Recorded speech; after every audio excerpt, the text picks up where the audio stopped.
Bonjour tout le monde. So we're going to do another live lesson here. So this is for French.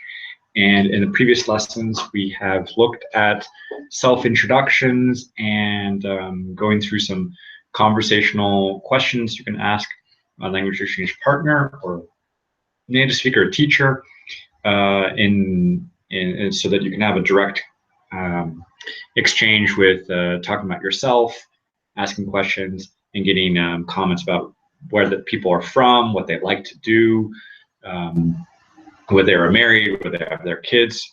And so today we're going to talk about people in the third person, so he or she. So now you can start expanding that conversation to talk about your family or your exchange partner's family and friends, and talk about where they are from or how old they are or what they like to do, and then you can have more and more people to talk about. Okay, so I'm going to do a screen share here and show you some of these phrases and vocabulary words that you can use here. So we're just going to make sure you can see my screen. So yeah, this is vocabulary about family and friends. So let me just move on here. So we're going to talk about like my husband, wife, son, daughter, brother, sister, boyfriend, girlfriend, father, mother, friend, whether it's a male friend or female friend. So this column here is for the French one. So far today we've already done Russian, Italian, and German, and today is for French. And in a half hour or so we'll be doing Spanish. So we have mon mari, ma femme, mon fils, ma fille, mon frère, ma sœur, mon petit ami, ma petite amie, mon père, ma mère, mon ami, mon ami. Okay, so in general, we're using mon, M-O-N, for masculine, singular, and we are using ma for the feminine, singular. Now, there's a common question that comes up here is using mon ami, even though this is feminine and singular, there's a problem in that this word starts with a vowel sound. It starts with an ah sound. So French does not like this combination of ma, ami. It is, so for the sake of like the sound, euphony, like the French phonetics, insert this kind of consonant sound. So one way to do that is to use just this masculine form. So we have mon ami, even though it is feminine. And you can tell that here, petit ami is also feminine, but because I don't have that ah right after this ah of ma, I don't have to do that. For petit ami, for the girlfriend, this or the little friend, the way it's literally translated, this is feminine, just like ma mère and ma sœur are feminine. But because I don't have that vowel sound, I have a consonant sound, I can use the ma. So just be careful about that. If you have feminine words that start with a vowel sound, there is a chance, most likely, that you're going to be using the mon before that. Okay, so we're going to start reading a couple phrases here so that you can introduce these people when you are speaking. So I see Arash, I think you were here. So bonjour. Bonjour. Bonjour. So, ça va? Oui, ça va. Et toi? Très bien, merci. So I'm very happy to see you join us here. Okay, so we're going to read a couple of these phrases. You can start introducing like brothers, sisters, or friends, or your parents, etc. So this is my brother. So c'est mon frère. I could also use voici mon frère. So c'est ma sœur. Voici ma sœur. Voici une photo de mon frère. Voici une photo de ma sœur. Okay, so if I were pointing to somebody in the room across from me, I could say, c'est mon frère, c'est ma sœur. I could kind of identify them. But maybe if they were standing right next to me, I could probably use voici or even voilà. Like if my brother just walked into the room, I say, ah, voilà mon frère. So like here, he just arrived. But if he was sitting right next to me and I was just introducing people around a table, like at a wedding reception, something like that, I could say, okay, voici mon mari, voici ma femme, voici mon frère, voici ma sœur, voici mon fils, voici ma fille. So I could kind of point to each one and introduce them. If I had to identify, if somebody said like, oh, who is that guy? I say, oh, c'est mon frère. Like that guy over there, he's my brother. So like using c'est is a bit more of an identification, and voici is a bit more of like this person is. So there's a slight difference on there. And if the person just suddenly walked into the room, I probably could use voilà. So like if a magician pulled some flowers out of their hat and just said voilà, I think that's where a lot of people use that French expression from when they're doing magic in English for some reason. So you have c'est, voici, and you could also use voilà. Do you have any questions on these phrases so far? No, clear, right? That's the only thing would be that I guess for the second one. The first one is clear. This is my, and yeah, this is my sister, this is my brother. But second one, for the second one, voici, there is no need or necessity for using a verb, because that voici is not a verb, is it? No, it's just like, yeah, it doesn't have a verb there. It just has a kind of, I think historically it probably had something to do with the verb voir, like to see. And I think the ci also has to do with something about like the this or the demonstrative pronoun. So I think I would have to look into this, but I think it's related to something about like look at this, and it would say like look at this. It's a picture.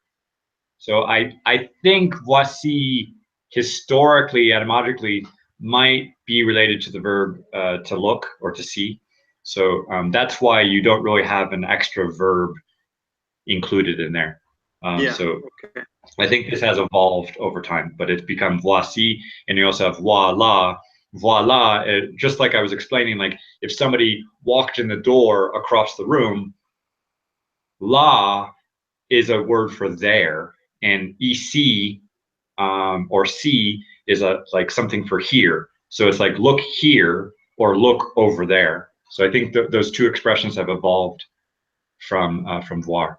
So like this is a look at what it's in my hand. It's a picture, and it's a picture of my brother. So it's kind of a combination of those two, of like identifying that's a picture and also showing the picture.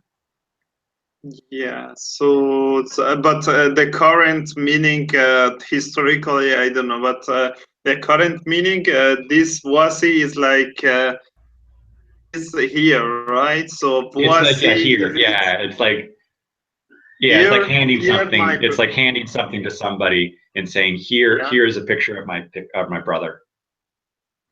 Okay. So if I was at the airport, I'd say, okay, voici mon passeport. Like I would say, here I'm presenting you my passport. So it's more of like a take this, or here is something. Okay. Okay, that was the only thing, because I did not notice any verb, so that's what I was wondering. Okay, so yeah, why there is no verb? I think very formally we could use, like if I were giving, let's say, the example of a passport, I could say tenez from the verb like tenir, to hold. So I could say like tenez une photo de ma soeur, like here, and the informal I could say tiens, like tiens une photo de. But I guess I would link those two. I'd say like tiens voici une photo. I mean, I could say here's a picture. So like here, hold on to this. So you do have a couple phrases that you could use related to that. Okay. And you could swap out these expressions of mon frère or ma sœur. You could use that with any of these people that we've seen so far of daughter, son, brother, sister, husband, wife, or the parents or friends. So you could present a lot of people using these structures in there. Okay, the next phrases on here, you could talk about their likes. So we have aime. So il aime lire, elle aime voyager. So these are in an active form. This is what the person is doing. And in order to ask a question, we can use qu'est-ce qu'elle or qu'est-ce qu'il aime faire or qu'est-ce qu'elle aime faire. I can also shorten this of just using que, and I use the contraction here with qu'aime-t-il faire. And it should have a hyphen there, sorry. Qu'aime-t-il faire or qu'aime-t-elle. Very formal. I don't know if I hear a lot of people use this in conversation very frequently, a qu'aime-t-il faire or qu'aime-t-elle faire. I think I hear more people use the qu'est-ce que form of qu'est-ce qu'il aime faire or qu'est-ce qu'elle aime faire. So this qu'est-ce que, it's basically staying the same, but you have this contraction here with qu'il or qu'elle. So hearing that little difference between qu'il and qu'elle means that you identify if we are talking about a man or a woman. So il aime lire, elle aime voyager. So this is not quite the same as what you might have for Russian or Italian or Spanish in terms of a passive structure of like something pleases that person. But this is like similar to English in terms of I like doing something or he likes, she likes doing something. Okay. And you could swap out these verbs. So lire, voyager, you could replace these with other things like to cook or to watch TV or to write or anything else. You could swap these out after the M. Any questions? Yeah, I wanted to ask this kill, this this contraction which happens is what is the full word without contraction? Is it quoi, il, or which? It would be que, Q-U-E, Q-U-E. Yeah. Okay. So I was thinking maybe it is what? What is quoi, right? Is it? Yeah, in this case, it's a what. Quoi would be like if somebody told me something and I just like had a very surprised look on my face. It's like, quoi? Like so Q-U-O-I. But in this case, this que, Q-U-E, it's a what as an object, not necessarily what as the subject, but in this one it's que aime-t-il, so or qu'aime-t-il or qu'est-ce que, like que est-ce que il. I mean, technically in French it's wrong to use those forms if they are not contracted. Like in other languages, I think. Like, I know. I was looking at Italian and asking Federico in the previous class, and he was saying that contractions in Italian are not compulsory. However, in French, contractions are compulsory. It's considered wrong if you don't use a contraction. Yeah. What was it? The thing that we were discussing last time? What was it? Liaison? Is it? Liaison? Yeah, the liaison. I think those liaison. Most of the times, the liaisons, you do have to pronounce them. There are sometimes it gets a little complex in terms of some for like very formal speaking are necessary, and for conversational speaking, those are things I still need to review from time to time. But there are some. Liaison, and also this, for example, for l'homme. I remember this. You said that both of them are compulsory. Yeah. Yes. So, Okay. So. Okay, and we'll move on to this next expressions here. So talking about where people are from. So using like he is from, she is from, and where they live. So il est de, or I could use an expression like il vient de, or elle vient de, or elle est de. So I have some possibilities there for il est de or elle vient de, for he comes from, or he is from, and she comes from. And when I ask a question, I say d'où est-elle, or sorry, d'où est-il, or d'où vient-il, if I use that as well. And I could have d'où est-elle or d'où vient-elle. So I have possibilities there. So I can, I'll write those as well. So il vient de. I could also use elle est de. And I could have d'où vient-il. And I could also have this d'où est-elle. I do have possibilities there. And also I have possibilities for for vivre and habiter. So vivre is like to live, and habiter is to kind of live in a place, like reside, like in a building or a house. So I have those possibilities of il vit dans or il vit à, for like a city. So dans could be like an in, like a region, or en. So there are some possibilities for the prepositions in regions or cities or areas, or to a like a compass point, like in the north, in the south, in the east, west. So you do have, depending on the place, the preposition might change. But in terms of the verb, you could have il vit dans or il vit à Paris. Elle habite dans le sud, or elle habite à Paris, or elle habite en Alsace, or elle habite en France, or elle habite aux États-Unis. So the preposition and the it can change depending on the place. And I could ask a question, où vit-il, or où habite-t-il? So you do have some possibilities for variation on here.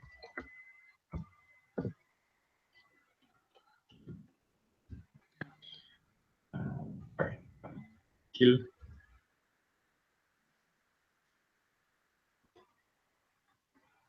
And yeah, no, sorry, it should be hyphen there.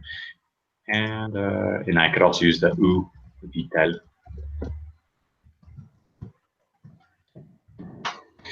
Okay. Any questions on those examples?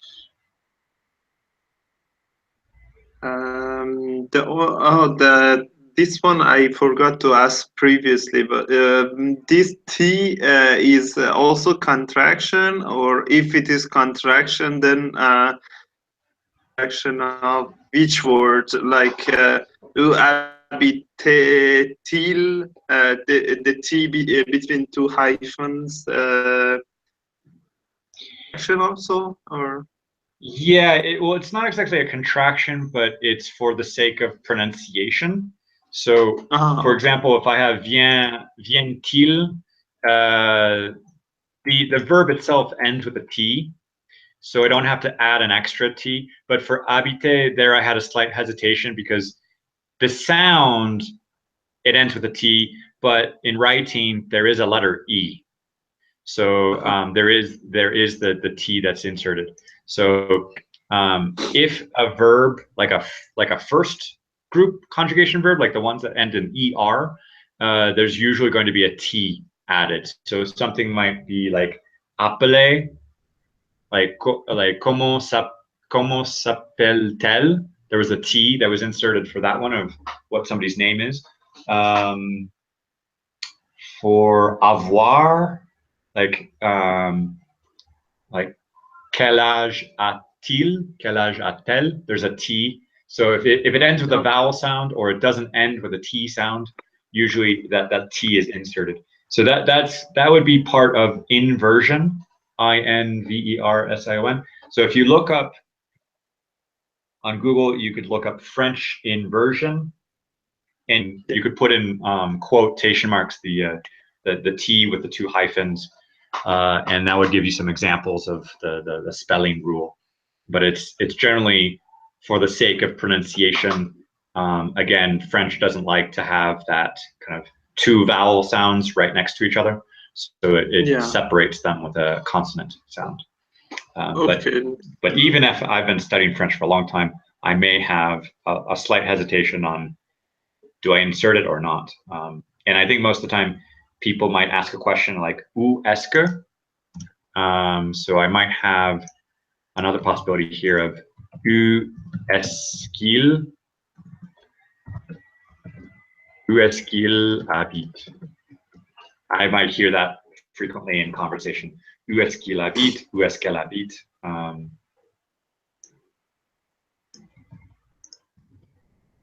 Okay. Okay. So they always try to avoid the in the sentences, like because in the example previously you said also that for ami you said that they use mon because they don't want the double vowel. Yes, exactly. Ami, yeah. So in this case also they add t. So they always somehow try to avoid the double vowel situation. Yeah, there's something called like a hiatus, like or they don't like that juxtaposition of two vowel sounds. For French phonetics, they don't like that. Yeah, and is it for all? Does it matter which vowels are involved, or for all kind of combinations they want to avoid? If they are from separate word, of course, because in some sounds there are, for example, like B E A U. That's a vowel. That's a sound, and it has three vowels together, but they are not from separate words. They are from they are together, like I don't know. Yeah, they create one sound. I think it's generally when it's the same sound twice is usually when there's a problem. I have to look into the more specifics about this. Yeah. I'll look that up, and I'll provide a link in some of the notes for this video for people who are interested in going into that detail more specifically. For right now, I don't know the specifics off the top of my head. I just know in general it's like usually if it's the same sound, it's usually when there's a problem. Because you can't quite hear the stop or the separation if it's the same sound. Because both cases that we had so far, both of them had the same sound, like ma and ami. Both of them have a, and in this case, both of them e. Yeah. Okay. So yeah. Yeah, there isn't a problem for like ou est-ce que. I mean, that's two different sounds of ou and eh. And I think for interpreting that, it's clear enough that there's a separate word. But I think for the case of like ma, mi, you wouldn't quite hear where one word stops and where the next one starts. So this like ma, mi, that could be confusing. So that's why mon, nami. But yeah, I'll find some other links to go into that in more detail. Yeah. Okay. And moving on here. So talking about if people are married or not. So we have marié, and I have a small. So il est marié. So there's an E with an accent aigu. So that's the acute accent on the E, like a forward facing accent. And if it's feminine, we add an extra E on here to show that it's feminine. So elle est mariée. The pronunciation stays the same, marié, mariée. But for the writing, this extra E shows that it's a feminine form. In this, A is typical of first group verbs as the past participle of so marié with this. Elle est mariée. Est-il marié? Est-elle mariée? Il n'est pas marié, elle n'est pas mariée. So this n'est pas is the negative form. And also in addition to the inversion, I could ask the est-ce qu'il est marié? And I could ask est-ce qu'elle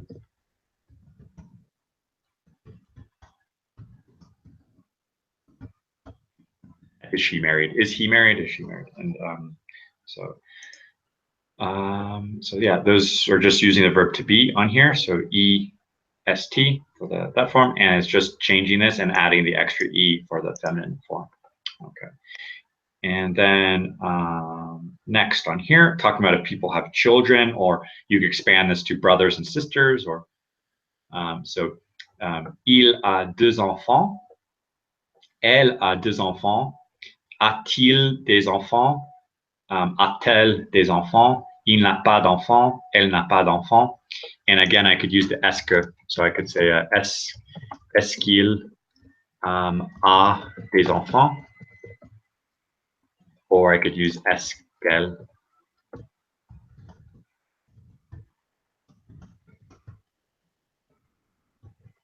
And I could, so I could switch this enfant to say, il a deux frères, elle a deux sœurs, and in case the plural form is not clear, usually in French it is just adding the letter s, but there are obviously other forms where we have like adding an x at the end, or so there are different variations for the French plural form. But if you have that doubt, I would look up, for example, here, enfant. I would copy that. I would go to a website here like Wikipedia, or sorry, not Wikipedia, Wiktionary, Wiktionary, and I could look up a word like frère, and I could show me the etymology here and the history, and it would give me some of the forms here. So plural is frère with an S. So that is not really a problem. In here, there's a picture, deux frères, so I can see two brothers. So if I wanted to say somebody had two brothers, I could use that exact same form, il a deux frères. The pronunciation doesn't change there in a plural, but that's not necessarily the case for everything. There might be some change. If I didn't know the word brother, I could use a website like this, wordreference.com, wordreference.com, and I could look up here brother, and it would give me this translation, and it might give me an example sentence like, I have two brothers and one sister. J'ai deux frères et une sœur. So that's using the I form, but in this example today, we're looking at the he, she form. So il a or elle a deux frères et une sœur. I could also look up this website, Linguee, Linguee, and I could see some example sentences that have this word in there. So, elle aime vraiment son frère, so she really likes or she really cares for her brother. Mon frère est un grand fan de jazz, so my brother is a big fan of jazz, or a big jazz fan, so I could start talking about my brother in the third person with some of these examples. And then down here, there are more example sentences from different websites. So you can see the word being used in different contexts, and some other forms saying big brother, older brother, younger brother. You can see, so expanding your vocabulary with that. And I know you use a lot of websites as well. Can you recommend for translations and words in context?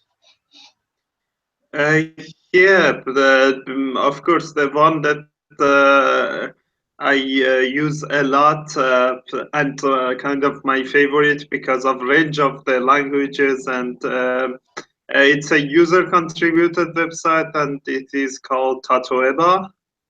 If I'm not mistaken, it's .org. Let me check it. Yeah, it's tatoeba.org. Yeah, I put. Okay. Yeah. Let me show that. Let me. Tatoeba.org or .com? Yeah, .org. Yeah. It's the one. Yeah. Okay. And yeah. The only thing is that you have to choose the which language to which language, and it's gonna find many sentences. And I see. Okay. For me, it's still yeah. load. Okay, here it is. So unfortunately, right now it's in Spanish, but I can put this in English, so it'd be a little bit more accessible to everybody.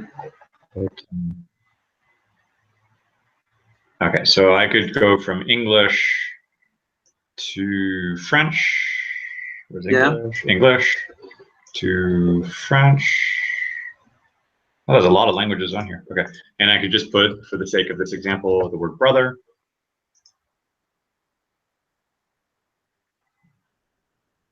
So mon frère did. So maybe, yeah, I have brothers. J'ai des frères. Father and brother, père et frère. We are brothers. Nous sommes. I might say nous sommes des frères or nous sommes frères. I would double check this one with a native speaker. I would double check that. Sont-ils frères? Yeah.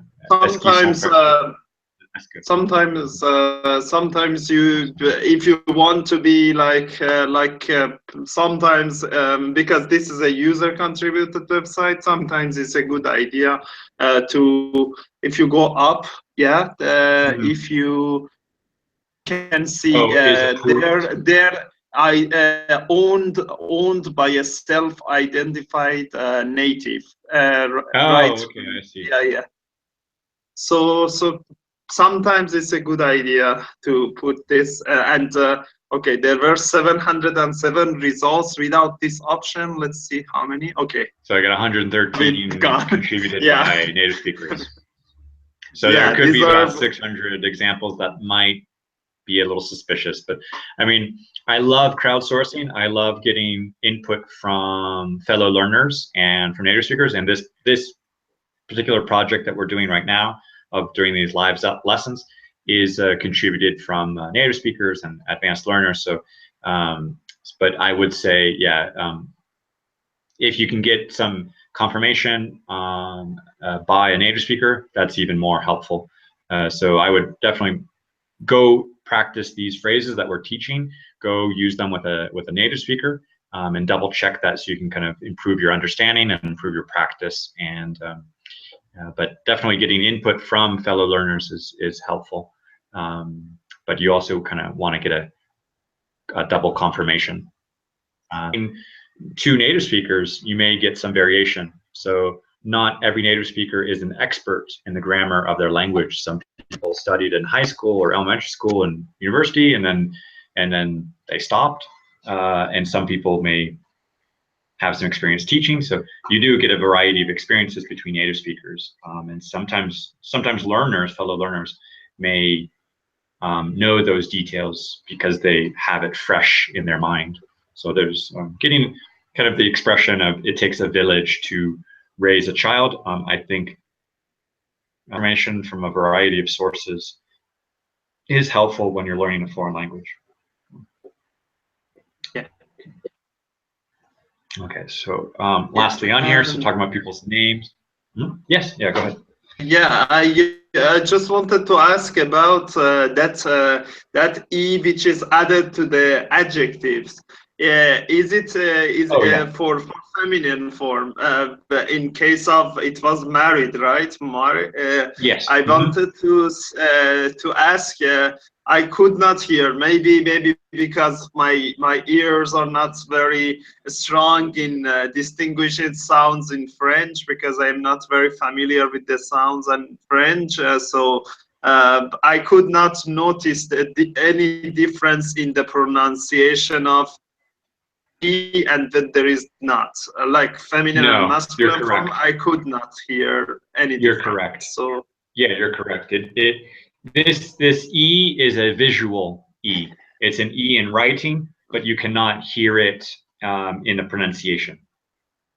Okay. So and is it in the word marié, you don't know by itself the word marié, you don't know if it's masculine or feminine. It's not until somebody has to write it that they have to decide. Yeah, okay.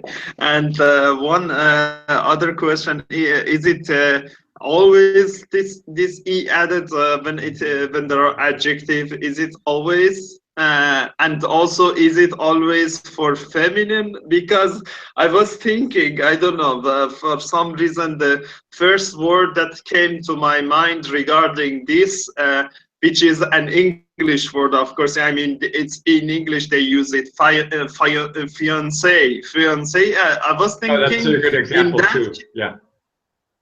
example, I was thinking the with the E one is masculine, or is it feminine or masculine? If you had fiancé just with the E with the accent aigu or Yeah. the acute accent, it is the male fiancé. If you do add the second E, it is the female form, like as a Okay. woman who is engaged to be married. So there are examples of adjectives in French that are invariable, so it wouldn't necessarily change. I'm trying to think of one right now, like susceptible, like somebody who's sensitive to comments or criticism. So susceptible, the IBLE form, and there are other adjectives like acceptable, susceptible. Those ones would not change because they already end with an E. So that would be the same for masculine and feminine. But there are other cases where the E could be added. But there might also be a change for the consonant. So like neuf, N-E-U-F, the F changes to V plus an E when we have like neuve or something like nouvelle or nouveau. So you might have a change of not just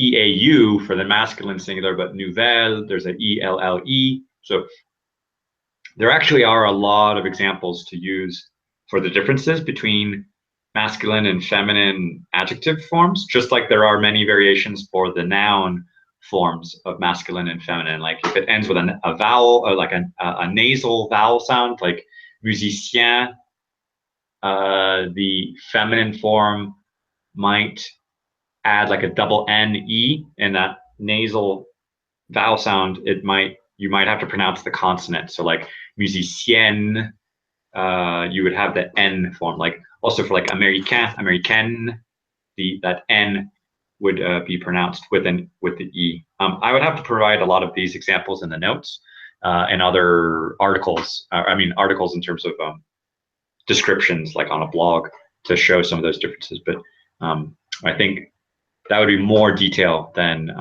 for this particular lesson. But it is a very good question. I think there's a lot of detail to look into for those examples. Okay. And just one last example on here. So we've looked at the people have children and what people's names are. So il s'appelle, elle s'appelle, comment s'appelle-t-il, comment s'appelle-t-elle? And you could again use the ESCA form of comment est-ce qu'elle s'appelle.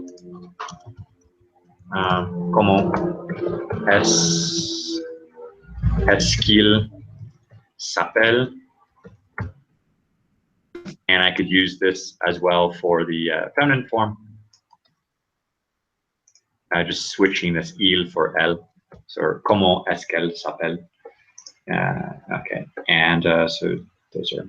We don't really use a prénom or nom that common. I guess maybe if you were at an office reception and they're a little bit more formal of like what is his name, like quel est son nom, quel est son prénom. So prénom would be like a first name.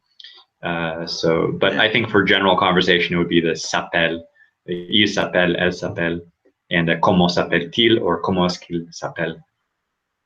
And the last detail here, somebody's age. So il a 10 ans, elle a 20 ans, and I could ask a question of quel âge a-t-il, quel âge a-t-elle. I probably would not use an ESCA form here because you're asking like which age or like what age, how old is somebody.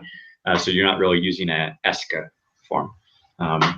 So quel âge a-t-il, quel âge a-t-elle? So using this inversion form and having that T that's inserted there. Okay.